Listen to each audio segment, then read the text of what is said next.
ಮಂಗಳೂರಿನ ಸುರತ್ಕಲ್ನಲ್ಲಿ ಜೀಪಿನಲ್ಲಿ ತೆರಳುತ್ತಾ ಇದ್ದ ವೈದ್ಯಕೀಯ ವಿದ್ಯಾರ್ಥಿಗಳನ್ನ ತಡೆದು ನಿಲ್ಲಿಸಿ ಹಲ್ಲೆಗೈದು ಅವಾಚ್ಯ ಶಬ್ದಗಳಿಂದ ನಿಂದಿಸಿದ ಆರೋಪಿಗಳ ವಿರುದ್ಧ ಹಾಗೂ ಬಂಧಿತ ಆರೋಪಿಗಳಿಗೆ ಠಾಣೆಯಲ್ಲೇ ಜಾಮೀನು ನೀಡಿದ ಪೊಲೀಸರ ನಡೆಯನ್ನು ಖಂಡಿಸಿ campus front of India Mangaluru ಜಿಲ್ಲಾ ಸಮಿತಿ ವತಿಯಿಂದ ನಗರದ ಕ್ಲಾಕ್ ಟವರ್ ಬಳಿ ಪ್ರತಿಭಟನೆ ನಡೆಯಿತು।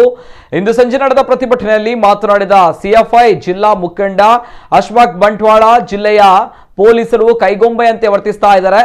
ಸುರತ್ಕಲ್ನಲ್ಲಿ ವಿದ್ಯಾರ್ಥಿಗಳ ಮೇಲೆ ಹಲ್ಲೆ ನಡೆಸಿದ ಆರೋಪಿಗಳ ಪರವಾಗಿ ಜಿಲ್ಲೆಯ ಪೊಲೀಸರು ನಿಂತಿರುವಂತದ್ದು ಖಂಡನೀಯ। ಜಿಲ್ಲೆಯ ವಿದ್ಯಾರ್ಥಿ ಸಮೂಹವನ್ನ ಸೇರಿಸಿ ಇದಕ್ಕೆ ತಕ್ಕ ಉತ್ತರವನ್ನ ಮುಂದಿನ ದಿನಗಳಲ್ಲಿ ನೀಡಲಿದ್ದೇವೆ ಎಂದರು। ಜಿಲ್ಲಾ ನಾಯಕಿ ಗೌಸಿಯಾ ಮಾತನಾಡಿ, ಪದೇ ಪದೇ ಜಿಲ್ಲೆಯ ಶಾಂತಿ ಕೆದಡ್ತಾ ಇದೆ, ಇದಕ್ಕೆ ಜಿಲ್ಲೆಯ ಪೊಲೀಸರ ಮೌನವೇ ಕಾರಣವಾಗಿದ್ದು ಜಿಲ್ಲೆಯ ವಿದ್ಯಾರ್ಥಿಗಳು ಭಯದಿಂದ ಓಡಾಡುವಂತಹ ಪರಿಸ್ಥಿತಿ ನಿರ್ಮಾಣವಾಗಿದೆ ಎಂದರು। ಕ್ಯಾಂಪಸ್ ಫ್ರಂಟ್ ಮಂಗಳೂರು ಜಿಲ್ಲಾಧ್ಯಕ್ಷ ಸರಫುದ್ದೀನ್, ಕಾರ್ಯದರ್ಶಿ ಮುನೀರ್ ಬಜಾಲ್, ಅಶ್ರಫ್ ಒರ್ಕೋಡಿ ಮತ್ತಿತರರು ಪ್ರತಿಭಟನೆಯಲ್ಲಿ ಪಾಲ್ಗೊಂಡಿದ್ದರು।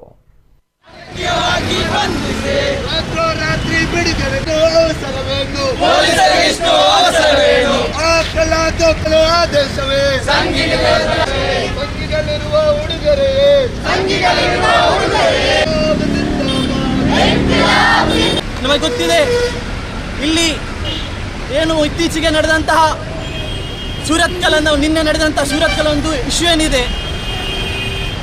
ಎರಡು ಸಮುದಾಯದ ಹುಡುಗಿಯರು ವಿದ್ಯಾರ್ಥಿಗಳು ಜೀಪ್ನಲ್ಲಿ ಹೊರಡುವಾಗ ಅಟ್ಟಾಡಿಸಿಕೊಂಡು ಸಂಘ ಪರಿವಾರದ ಗೂಂಡಾಗಳು ತನ್ನ ಕೈಯಲ್ಲಿ ಕಾನೂನು ತಗೊಂಡು ಅವರನ್ನ ಅಟ್ಟಾಡಿಸಿ ಏನು ಮಾಡಿದ್ದಾರೆ, ಜೀವ ಬೆದರಂತ ಒಂದು ಅವರಿಗೆ ಬೆದರಿಕೆಯನ್ನು ಕೊಟ್ಟಿದ್ದಾರೆ।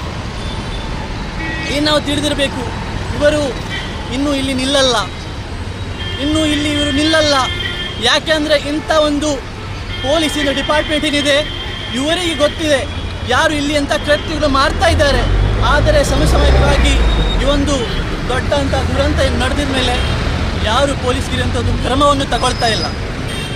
ಇವರಿಗೆ ಅದೇ ದಿನ ರಾತ್ರಿ ಬಿಡುಗಡೆ ಆಗಿ ಮಾಡಿಸುವಂಥದ್ದು 504, 506 ಅಂತ ಕೇಸ್ಗಳು, ಚಿಕ್ಕ ಬೇಲೇಬಲ್ ಕೇಸ್ಗಳು ಹಾಕುವಂಥದ್ದು ಇವರಿಗೆ ಬಿಡುಗಡೆ ಮಾಡಿದ್ದಾರೆ।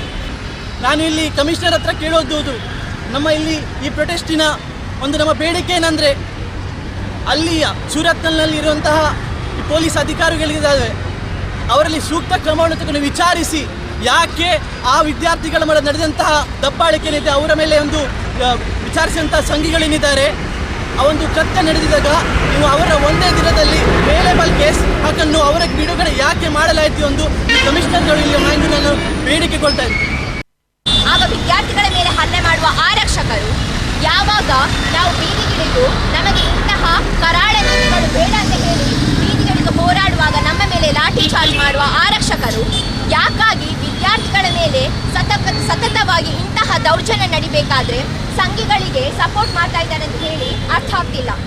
ಅವರು ಸರ್ವಾಧಿಕಾರಕ್ಕೆ ಕೆಲಸ ಮಾಡ್ತಿದ್ದಾರಾ ಅಥವಾ ಕಾನೂನಿಗೆ ಕೆಲಸ ಮಾಡ್ತಿದ್ದಾರಾ? ಅವರಿಗೆ ಸಂಬಳ ಆದರೂ ನೀಡುವುದು ಯಾಕೆ ಎಂತ ಗೊತ್ತಾಗ್ತಿಲ್ಲ।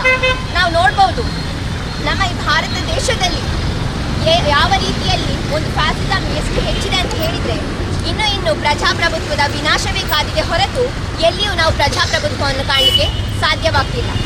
ಅತ್ಯಾಚಾರಗಳಂತಹ ಒಂದು ದುಷ್ಕರ್ಮ ಇಲ್ಲಿ ದೇಶದಲ್ಲಿ ನಡೀತಿರಬೇಕಾದ್ರೆ ಸುಮ್ಮನಿರುವ ಪೊಲೀಸರು, ಆರಕ್ಷಕರು ವಿದ್ಯಾರ್ಥಿಗಳಿಗೆ ದೌರ್ಜನ್ಯವಾದಾಗ ಮಾತ್ರ ಯಾಕೆ ಸುಮ್ಮನಿರ್ತಾರೆ? ವಿದ್ಯಾರ್ಥಿಗಳಿಗೆ ದೌರ್ಜನ್ಯ ಬೇಕಾದರೆ ಒಂದು ದೇಶದ ಒಂದು ಭವಿಷ್ಯವಾಗಿರುವ ವಿದ್ಯಾರ್ಥಿಗಳಿಗಾಗಿ ಅವರು ಹೋರಾಡಬೇಕು, ಅವರು ಕಾನೂನನ್ನು ಕಾಪಾಡಬೇಕು, ಅವರು ವಿದ್ಯಾರ್ಥಿಗಳಿಗೋಸ್ಕರವಾಗಿ ಜೀವಿಸಬೇಕು।